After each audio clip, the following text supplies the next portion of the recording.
Ya Allah, engkau yang kami cari, ridhomu yang kami cari. Kalimat itu kalau terulang-ulang itu menjadi mental dan lama-lama jadi status. Daripada sebelum tidur, kapan ya sugih. Dari Pak Bima, kapan gak jadi anak buah. Engkau nanti yang menteri ya mikir, semoga gak kena reshuffle. Gitu terus pikirannya. Nah ini kan, kalau ngaji saya menyinggung, yang salah tidak saya, sing ngongkor ngaji sopo. Saya makanya saya santai saja. Sampai kecewa malah bagus karena tidak ngel-ngelo saya lagi.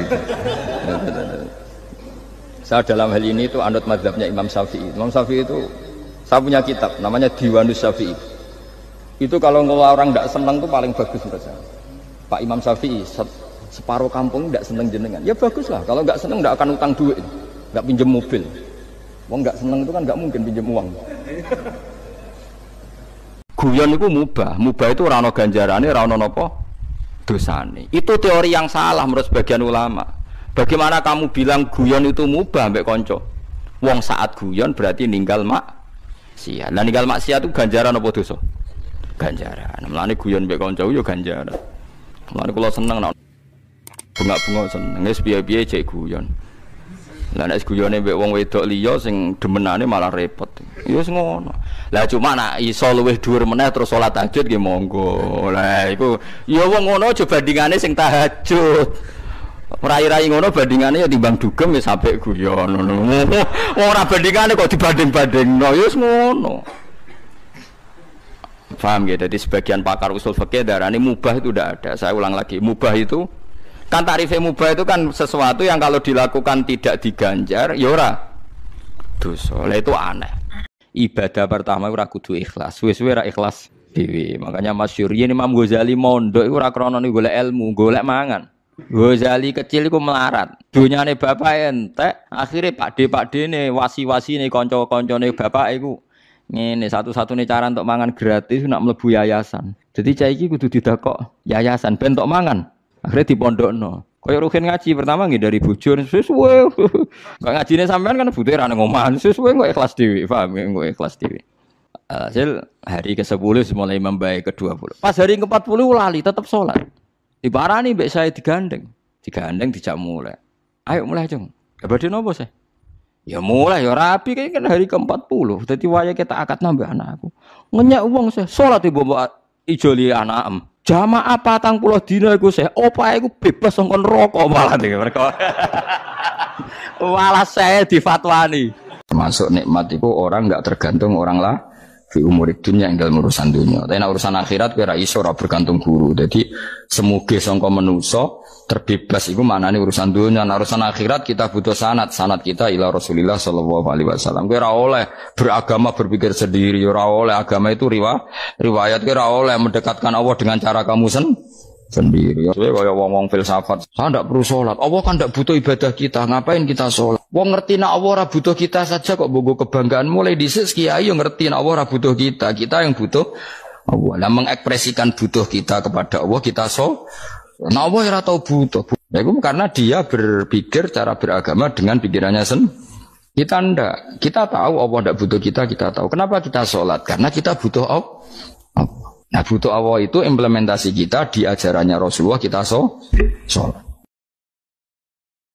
Saya pernah ketemu orang yang pakaiannya itu ndak mungkin kalau orang syariat bilang ndak syar'i lah, pakai pakaian yang tidak syar'i. Tapi dia muslimah, dia ke masjid. Saya ditanya sama seseorang, Gus kok sama orang gitu mau bertemu gitu.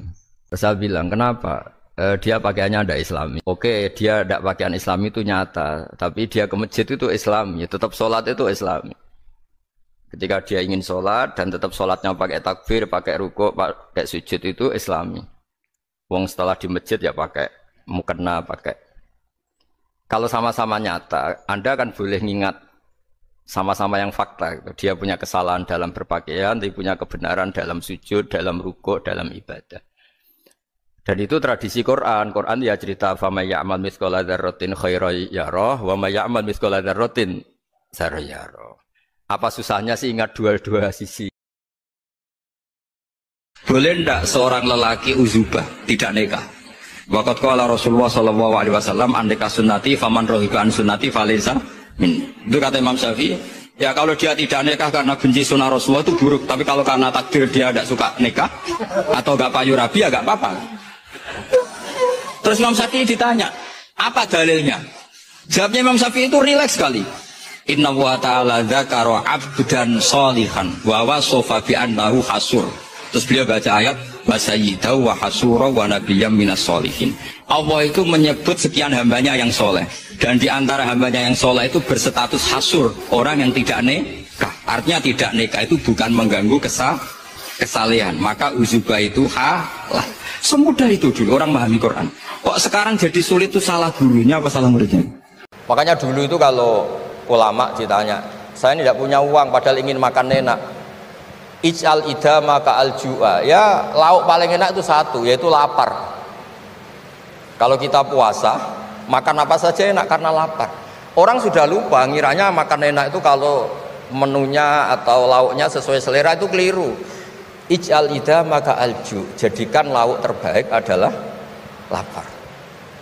Wah kita mau tidur gak enak gini-gini, ingin cari tempat yang enak. Ya makanya Kiai kuno kalau nasihati anak-anaknya, kamu kalau ngaji makan yang enak, tidur yang enak. Maknanya jangan tidur kalau gak ngantuk banget, jangan makan kalau tidak lapar banget. Itu pasti semuanya menjadi enak.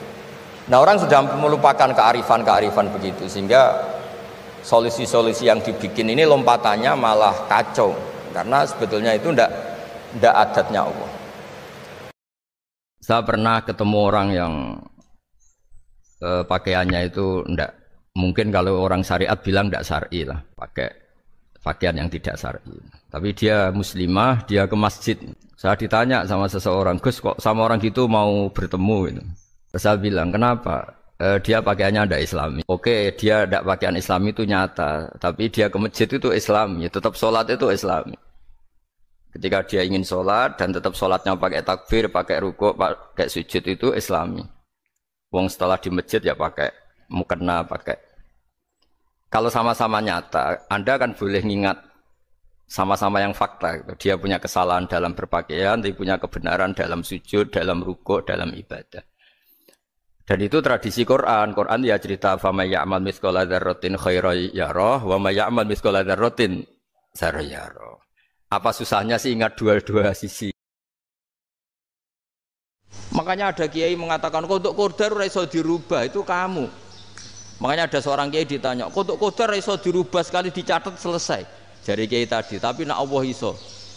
Dalile apa? Yang huwa ma yasha wa yusbit. Nak Allah ya iso, sing ra iso kan kita. Nah, Nabi itu tahu betul meskipun akhirat itu Allah masih bisa dinego saking baiknya. Akhirnya Nabi sujud, masyhur itu terus, ya Muhammad irfa' ra'sak wasal tutok wasatu safa. Semat sirahmu angkat, kujo apa tak turuti. Terus semenjak itu Nabi minta apa? Syafa. Artinya apa? Ketika Nabi lain berpikir bahwa akhirat ini membatasi amal, karena sudah Nabi tahu betul kalau Allah tetap Allah.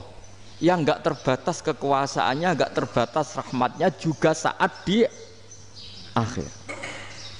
Itu ada orang terlalu fanatik kebaikan, datang ke Abdul Hasan Asy'adzali, gerutu karena dunia ini sudah kacau balau, banyak maksiat, banyak macam-macam. Apa jawabnya Abdul Hasan Asy'adzali? Kalau kamu ingin dunia ini steril, enggak ada apa-apa, berarti kamu tidak suka akan kelihatan maghfirahnya. Oh, jadi sanad-sanad seperti ini harus kita jaga. Meskipun tidak kita manfaatkan untuk kepentingan fadun, tapi kita harus kita jaga. Jika kita jadi orang itu tidak terlalu sepaneng dengan pikiran kita bahwa maksiat itu pasti mendatangkan azab. Kok kamu katakan pasti, itu buktinya apa? Maksiat itu salah, kalau salah harus istighfar. Maksiat itu salah, tapi Allah bisa saja mentobati yang maksiat kemudian jadi orang baik. Karena Allah tetap bersifat yaghfiru liman yasha wa yu'adzibu man yasha. Kok kamu katakan pasti-pasti, itu sanadnya dari mana? Jadi ini pentingnya sanad ya. Jadi kita harus terus menjaga sanad ini supaya cara berpikir agama sesuai garis yang pernah ditulis oleh para ulama, yang semua itu musalsal ila Rasulillah sallallahu alaihi wasallam. Itu ada orang terlalu fanatik kebaikan, datang ke Abdul Hasan Asy'adzali, gerutu karena dunia ini sudah kacau balau, banyak maksiat, banyak macam-macam. Apa jawabnya Abdul Hasan Asy'adzali? Kalau kamu ingin dunia ini steril, nggak ada apa-apa, berarti kamu tidak suka akan kelihatan maghfirahnya. Oh, jadi sanad-sanad seperti ini harus kita jaga. Meskipun tidak kita manfaatkan untuk kepentingan fadun, tapi kita harus kita jaga. Jika kita jadi orang itu tidak terlalu sepaneng dengan pikiran kita bahwa maksiat itu pasti mendatangkan azab. Kok kamu katakan pasti, itu buktinya apa? Maksiat itu salah, kalau salah harus istighfar. Maksiat itu salah, tapi Allah bisa saja mentobati yang maksiat kemudian jadi orang baik, karena Allah tetap bersifat yaghfiru liman yasha wa yu'adzibu man yasha. Kok kamu katakan pasti-pasti, itu sanadnya dari mana? Jadi ini pentingnya sanad ya. Jadi kita harus terus menjaga sanad ini supaya cara berpikir agama sesuai garis yang pernah ditulis oleh para ulama yang semua itu musalsal ila Rasulillah sallallahu alaihi wasallam.